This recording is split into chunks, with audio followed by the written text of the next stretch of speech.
Honored guests, ladies and gentlemen, delegates, colleagues, friends. For me, it's a great pleasure to be back on the stage talking to my fellow Africans. I last did this in Nairobi last year, and I found it a lot of fun. What I'm going to talk to you today is about dispute boards, or DABs or DBs in Africa, and perhaps some of my experiences that I've had over the last few years in this, and perhaps some thoughts on where they're going to. Just to introduce myself briefly, I'm a civil engineer who studied the law. I do not class myself as a lawyer who knows a bit about civil engineering. I've had a wonderful career spanning some 40-odd years, and in my autumn years, I do a little bit of training, and I do mostly referee. I play referee, so I act as a mediator, adjudicator, or arbitrator on international projects, and some of them I will probably mention. But I've had a wonderfully fulfilling career, and as I say, I'm now in perhaps the legal side of our construction industry. And our construction industry is fraught with disputes. If any of you are going to enter into a FIDIC contract or any other contract in Africa or in any country in the world, and you think you're not going to have a dispute, well, then I suggest you dream on. Mary Poppins is probably more appropriate, and perhaps some of those mushrooms that we tend to smoke would help. But I can assure you, you're definitely going to see disputes. One of the problems that we have is that people think about DAB still in the traditional way as a dispute adjudication board. In other words, once the dispute has arisen, or the parties are at each other's throats, we get hold of these three old grey-haired guys who travel in the front of the aeroplane and live in nice hotels, and we're going to pay them a fortune to come and sort out the problem. Nothing should be further from the truth. The right thing to do is that dispute adjudication board's name should be changed, and I know that this is part of FIDIC's philosophy, having spoken to a lot of the commentators about this, that is now should be a dispute avoidance board.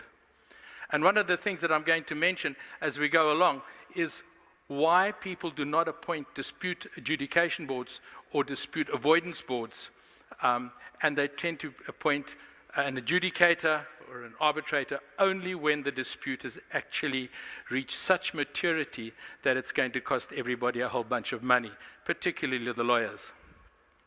So the first of all is a perception of the high costs of the DAB. Then the tendency to consider ad hoc DABs instead of standing DABs.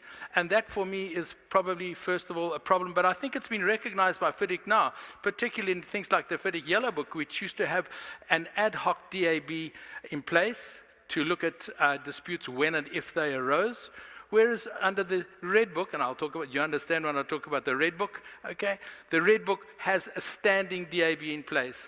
And the value of the standing DAB cannot be overemphasized enough, because the standing DAB has the facility within it to allow the dispute board or the dispute adjudication board to actually give non-binding opinions.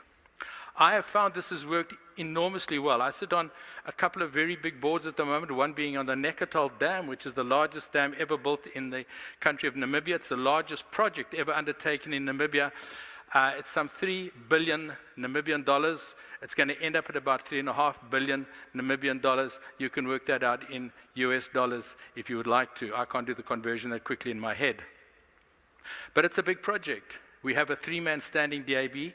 We have had 55 notices of dispute, only 3 referrals. The rest have actually been very successfully helped along their way to reach some sort of amicable settlement using DABs, using non-binding opinions.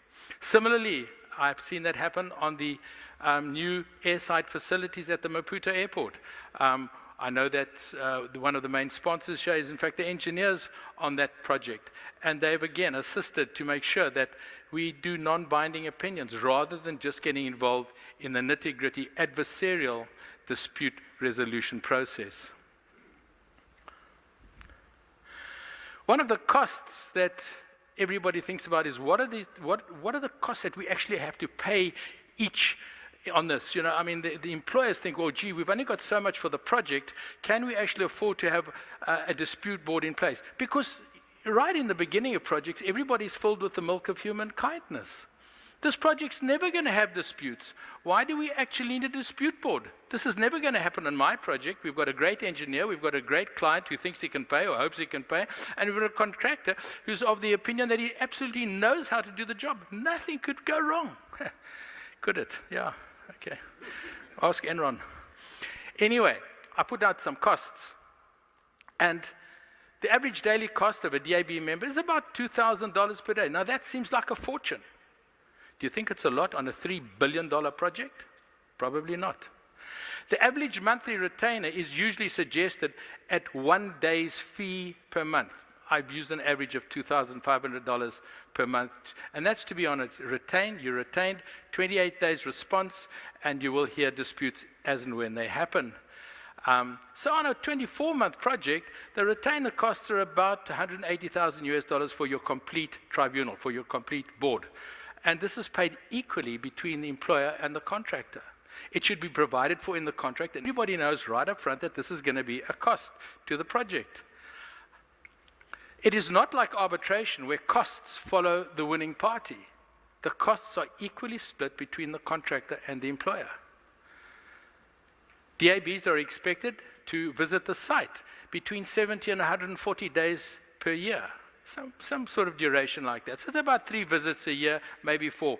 And that, again, will add some cost to it. But the benefit of having the DAB on site as part of the team is immeasurable, because it can help to resolve disputes before they actually happen. And the cost of that is absolutely, as I say, immeasurable.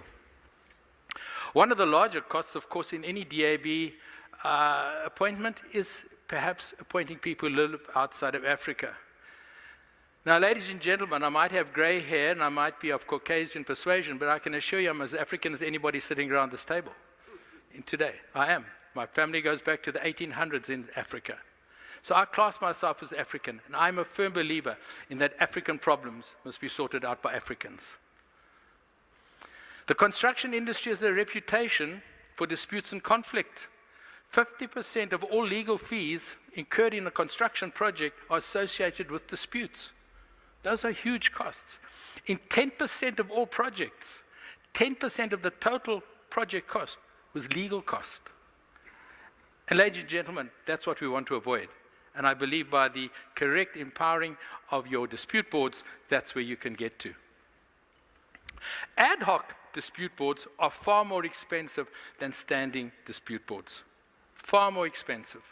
And this has been proven. One of the problems that we have is that if you think you're going to get an adjudicator or a bunch of adjudicators, the adjudicators to come along to sort out your ad hoc disputes, first of all, they've got to catch up on all the documentation. Now, you get voluminous piles of documentation. And unfortunately, when you get to my age, you read very slowly. So it takes quite a lot of time to do this. However, if you have a standing dispute board, Clause 421 of the Red Book provides that the contractor will submit monthly progress reports. It's a precondition of payment. And at that time, those progress reports should be sent to the DAB, who will then keep up to date with the project and actually be part of the team. So the ad hoc chaps come in green, they're supposed to get up to speed, and it costs a lot of money. So rather, introduce your DABs right at the beginning of the project. Let them be part of the project team. Okay. An ad hoc board also can only give one decision. It can only give a decision for the dispute on which it was appointed. After that, it becomes functus officio, which is the Latin term for mean, my job is done. I cannot hear any more disputes. Whereas, again, obviously, the standing board can give many disputes. You give the decisions on many disputes, and it will be part and part of the project team. I've got a little slide there. I'm not going to go into it in too much detail, just to tell you a little bit about the differences. You can have a look at that in the papers. I'm sure you have them in front of you. One of the problems I find is that there's a refusal to accept, and I'm going to use the term bad decisions. And experience has shown that it's generally the employers that are reluctant to appoint the DABs if they've had decisions that have gone in favor of the contractor. What one has to remember is that 95% of all disputes are between the lower party and the party above them. So that would be between a subcontractor and a contractor, or the contractor and the employer.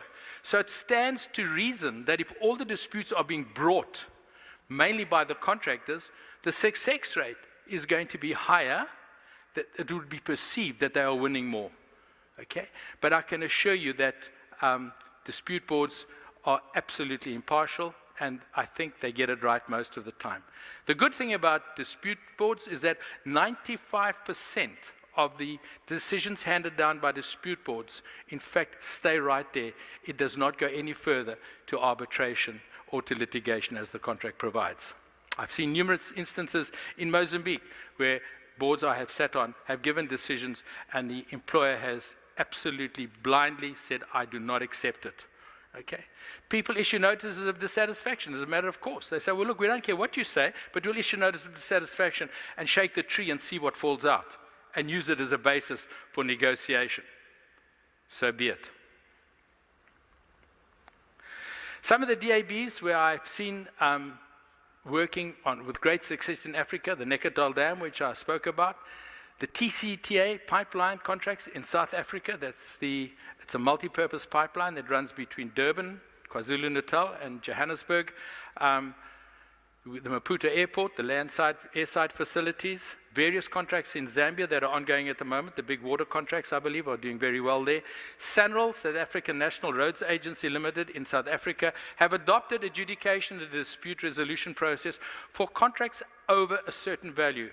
It used to be over 500 million South African rands. They may have dropped that now, but they rather used mediation and litigation, but they've now accepted adjudication. The two new fossil fuel power stations that are being built in South Africa, Kusile and Medupi, both being built under the FIDIC Yellow Book, and some of its Red Book, and we do have DABs in place.